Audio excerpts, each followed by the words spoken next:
그런데 는 상대적으로 당장 A 대표, 연령별 대표에 뽑혀갈 선수가 그렇게 많을까? 우수한 스쿼드이기는 하지만 벤투 감독이나 황선홍 감독에게 그렇게 많이 불려갈 것 같진 않거든요. 지금부터는 2022 K리그 이적 시장을 통해서 바라보는 변화의 물결에 대해서도 한번 다뤄볼까 합니다. 네, 그런데 이제 지금 한 가지 말씀드릴 것은 이적 시장이 이제 아직 더 진행이 될 것이고요. 더 많이 남았죠. 네, 그래서 저희 또 한준희, 소준일의 축구를 통해서 K리그 이적 시장에 관한 이야기는 앞으로도 한두 번 정도는 더 아마 정리할 기회가 있을 거예요. 그래서 더 해야 될 거예요. 네, 그래서 오늘은 뭐 시간 관계상도 있고 사실 길게 말씀은 못 드리고 좀 대표적인 건수 몇 가지만 좀 말씀드리는 시간을 갖도록 하겠습니다. 예, 일단 제가 보기에는 경향성이 하나가 눈에 띄는 게 아무래도 이게 코로나 사태로 인해서 구단의 그 자금줄이 약간 좀 어려워진 그런 측면들도 있고 뭐 여러 가지 복합적인 이유들이 있겠습니다만 선수를 직접적으로 이적료를 지불하고 데려오는 그런 케이스들도 있지만 트레이드를 통해서 전력 보강을 하는 케이스들이 이번 이적 시장에 꽤나 좀 눈에 보이고 있습니다. 네, 일단 올겨울 K리그 이적 시장은요. 지금까지만 보면 유럽 축구 이적 시장보다도 뜨거운 것 같아요. 네. 기본적으로 왜 그러냐? 올 시즌은 K리그 클럽들에게는 거의 죽음의 일정이다. 너무 빡빡해요. 네, 사실. 그러니까 K리그도 아주 빡빡한데 사이사이에 들어올 다른 일정들이 워낙에 많은 시즌이거든요. 그래서 에이전트들이 좀 쾌재를 부를 수 있는 시즌인 것 같아요. 모든 팀들이 선수층을 확충하려는 노력을 올 시즌 지금 겨울에는 저는 예년보다 많이 하고 있다는 생각이 들거든요. 그러니까 예를 들어 뭐 우승을 노리는 강팀이 보통 뭐 더블 스쿼드 혹은 뭐 챔피언스 리그까지 병행해야 되니까 그래 우리는 더블에다가 조금 더 붙여서 한 2.3배 정도 스쿼드 그렇게 예를 들어 생각하잖아요. 근데 올 시즌은 일정을 보니까 이거는 2.3 스쿼드 가지고도 안 되겠는데 3 스쿼드 네. 네, 트리플 스쿼드. 그러니까 평상시에 한 1.5 스쿼드를 가진 팀은 더블 스쿼드를 갖고 싶어하고 더블을 가진 팀은 한 2.5 정도 갖고 싶어하고 2.5를 갖고 있었던 팀도 3 정도를 갖고 싶어해요. 그 정도로 이제 빡빡한 정말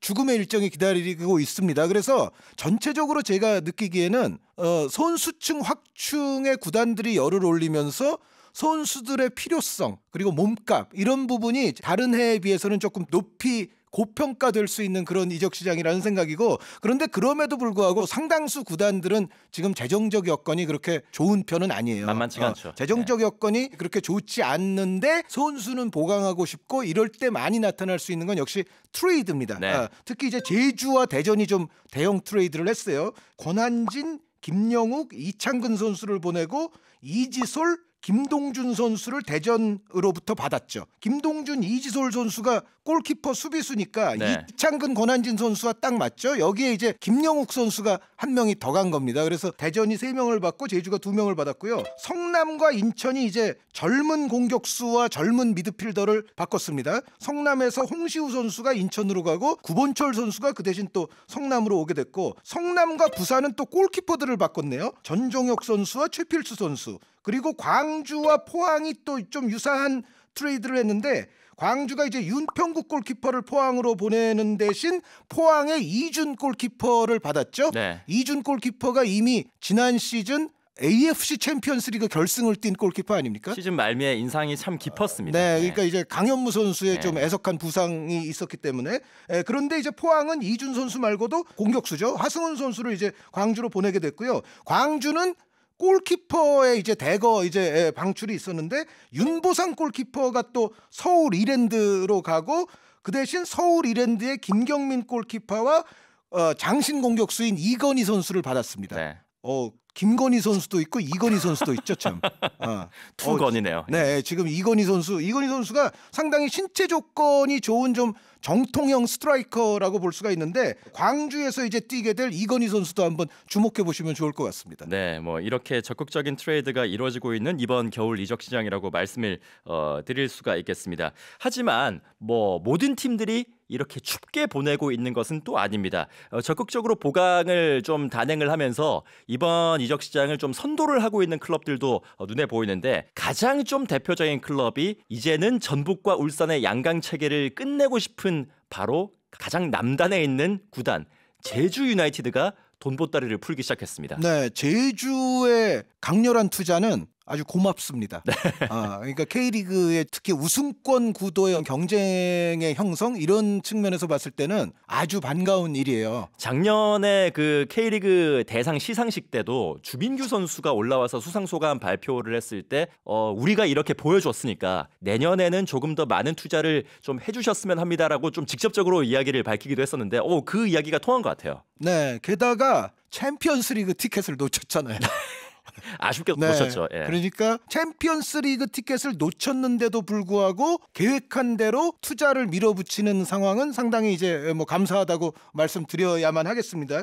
제주가 현재 윤빛가람, 최영준, 김주공, 안태현 그리고 좀 전에 말씀드렸던 이제 트레이드를 통해서 김동준 선수와 이지돌 선수 여기에 뭐 문경건 선수라든가 또 울산현대 유스 출신으로 이제 유럽에 갔다 온 김규형 선수까지 또 이제 영입을 발표를 했어요. 이 가운데서 특히 이제 윤빛가람, 최영준 선수는 대어급이라고 해야 될 것 같고요. 그렇죠. 그러니까 특히 아마 제주의 지금 팬분들은 이창민 선수와 더불어서 최영준, 윤빛가람이 보여줄 수 있는 중원의 어떤 위력, 중원의 조화, 중원의 파괴력 이것에 아마 제주 팬들이 엄청나게 기대를 걸고 있을 것이고 탑팀 팬들은 뭐 공포감까지는 아니지만 상당히 껄끄러워졌다라는 거를 느낄 가능성이 높아요. 그러니까 예를 들어 뭐 부상이나 징계로 인해서 한두 선수가 빠지지 않는다면 우리 팀이 이제는 윤빛가람, 최영준, 이창민을 동시에 상대해야 돼? 이거 중원은 제주가 완전 끝내주겠는데 이런 생각이 들어갈 수가 있거든요. 그래서 제주의 이 공격적인 투자 특히 앞으로 이제 구성될 그 중원의 위력 여기에 한번 주목을 해보시면 좋을 것 같고 특히 이제 올 시즌은 아까도 말씀드렸지만 지옥의 일정이 펼쳐지잖아요. 그런데 분명히 전북과 울산은 대표팀 내지는 뭐 연령별팀 차출이 꽤 많을 팀들이죠. 예고가 돼 있죠. 네, 예고가 돼 있고 사실상 홍명보 감독이 가장 좀 쓰라리게 느끼겠지만 울산 같은 경우는 분명히 지난 시즌 이제 전북과 레이스를 펼침에 있어서 A 대표라든가 연령별 대표라든가 여기 차출이 좀 많았던 것에 영향을 분명히 받았거든요. 이동준과 이동경의 공백을 좀 느꼈었죠. 그런데 제주는 상대적으로 당장 A 대표, 연령별 대표에 뽑혀갈 선수가 그렇게 많을까? 우수한 스쿼드이기는 하지만 아마도 벤투 감독이나 황선홍 감독에게 그렇게 많이 불려갈 것 같지는 않거든요. 뭐 당장 주민규 선수만 해도 안 뽑히고 있으니까. 윤비트 선수도 잘 안 뽑히는 그렇죠. 선수죠. 예. 거기다가 아시아 챔피언스리그도 뜻하지 아니하게 이제 못 나가게 됐으니까 일정상으로도 조금 더 여유가 생겼습니다. 그렇죠. 그러니까 아시아 챔스 못 나가는 건 분명히 좀 안타까운 일이긴 하지만 어찌됐건 올 시즌 일정으로만 볼 때는 제주는 분명히 거기서도 득을 볼 수가 있어요. 울산과 전북은 올 시즌에도 그런 면에서는 분명히 타격이 있을 거거든요. 사실 김천 상무도 그런 면에서는 틀림없이 타격이 있겠죠. 그런데 제주는 별로 안 그렇단 말이죠. 그것이 제주가 올 시즌 어느 정도의 성적을 거둘까를 매우 흥미진진하게 하는 대목이라고 볼 수가 있습니다. 네, 울산과 전북과 울산의 그 양강 체계를 좀 본격적으로 뒤흔들어 놓을 수 있는 절호의 기회를 이번에 제주가 잡은 그런 느낌인데 그 제주의 도전을 막아내야 하는 팀 일단 울산도 이번 겨울 이적 시장에 눈에 띄는 모습이 있는데 홍명보 키즈가 다시 모이고 있습니다. 김영권 선수와 박주영 선수가 팀에 합류를 했네요. 네. 울산은 일단 떠난 선수들도 무게감이 있기는 있어요. 좀 전에 거명됐던 윤비트 선수 그리고 홍철 선수가 대구로 떠났고 불투이스 선수 국내 타구단 이적 유력 수원 삼성 말씀하시는 거죠? 오피셜은 안 났으니까 제가 그냥 이렇게 써놨는데 다들 알고 있는 그런 이야기인 것 같아요. 오피셜은 안 났습니다만 매우 진한 거피셜이 났기 때문에 불투이스 선수는 뭐 이변이 없는 한 아마 수원 삼성행이 되지 않을까 그리 되리라 싶어요. 그래서 지금 말씀해 주신 것처럼 이제 김영권 선수와 박주영 선수가 모였는데 저는 여기 또 주목할 이름 하나를 말씀드리자면 이케다 세이고 피지컬 코치가 왔습니다. 또 런던 올림픽의 언성 히어로. 홍명보 키즈는 아니고요. 홍명보 어덜트입니다. 네, 왜 이렇게 웃으세요? 그 이야기가 나올 것 같았어요. 네, 대한민국에서 최초로 홍명보 키즈 말고 홍명보 어덜트라는 표현을 제가 썼습니다. 그 말씀 하실 것 같았는데 어김없이 하시네요. 제가 사실은 중계한 세월이 좀 오래되다 보니까 비공인적으로 제가 중계에서 맨 처음 썼던 용어 내지는 문장들이 좀 있어요. 제가 특허를 다 안 받아놔서 그런데 홍명보 어덜트라는 표현 이케다 세이고 저 피지컬 코치 제가 처음 썼습니다. 제가 하게 되면 뭐 밥이라도 한 끼 사드리겠습니다. 네. 그래서 정말 이제 런던 패밀리가 모이는 것 같아요. 네. 런던 패밀리가 모이는 것 같은데 어찌됐건 김영권 선수는 여전히 이제 좋은 기량을 뭐 대표팀에서도 보여주고 있거니와 불투이스 선수가 또 떠났기 때문에 이제 불투이스 선수의 빈자리를 메울 선수고 홍명보 감독 입장에서는 또 신뢰할 수 있는 선수일 거고요. 박주영 선수는 지금 이제 분명히 전성기라고는 볼 수가 없는데 그럼에도 제가 봤을 때는 오세훈 선수에게는 상당히 좋은 영향을 끼칠 것 같고 또 적당한 시간을 이제 조커 같은 스타일로 활용이 됐을 때는 여전히 좋은 볼 처리 능력과 시야 같은 걸 지니고 있는 선수이기 때문에 비단 뭐 단순히 런던 패밀리라서 불렀느냐 제가 봤을 때는 그건 아니고요. 네. 분명히 박주영 선수는 울산의 행보에 도움이 될 거라고 여겨집니다. 그리고 아직 이제 저희가 뭐 오피셜이나 이런 걸 갖고 있지는 않지만 아마도 울산은 여기에 가장 중요한 거는 역시 외국인 공격 자원을 추가를 해야 되겠죠. 그렇죠. 네, 그러니까 지난 시즌 울산이 막판에 전북에게 결국 힘이 딸렸던 가장 큰 이유는 역시 이제 오세훈 선수 하나로 버텼었는데 힌터제어 선수 이탈 이후에 사실은 최전방에서의 어떤 열세가 분명히 드러났기 때문에 뭔가 정말 중요한 순간에 골을 우겨 넣어서라도 넣을 수 있는 그런 능력에서 전북에게 떨어졌던 게 울산이 좀 컸지 않습니까? 구스타보와 일루첸코가 반대편에 있는데 이쪽은 너무 부족했죠. 그렇죠. 예. 이제 그런 거를 고려하면은 올 시즌에는 아마 울산과 홍명보 감독은 분명히 이제 양질의 외국인 스트라이커 공격진을 추가해서 이제 오세훈, 박주영 선수와 더불어서 이제 외국인 공격수가 분명히 등장을 하게 될 거고요. 그리고 울산이 요코하마 마리노스 출신의 아마노 준 선수, 요 아시아 쿼터를 상당히 재간 있는 재능 있는 미드필더로 이제 데려올 거예요. 아직 이제 국내에 들어와 있지는 않습니다만 요 아마노 준 선수도 왼발 잘 쓰면서 상당히 테크니컬한 선수라서 울산이 사실은 이 아시아 쿼터에 있어서 그렇게 크게 재미를 보진 못했는데 요 아마노 준 선수의 활약은 저도 좀 기대를 하고 있습니다. 네, 이렇게 제주와 울산의 소식까지 전해드렸는데 그러면 왜 전북은 없느냐라고 물어보실 수 있습니다만 저희가 아직까지 이적 시장이 끝나지 않았기 때문에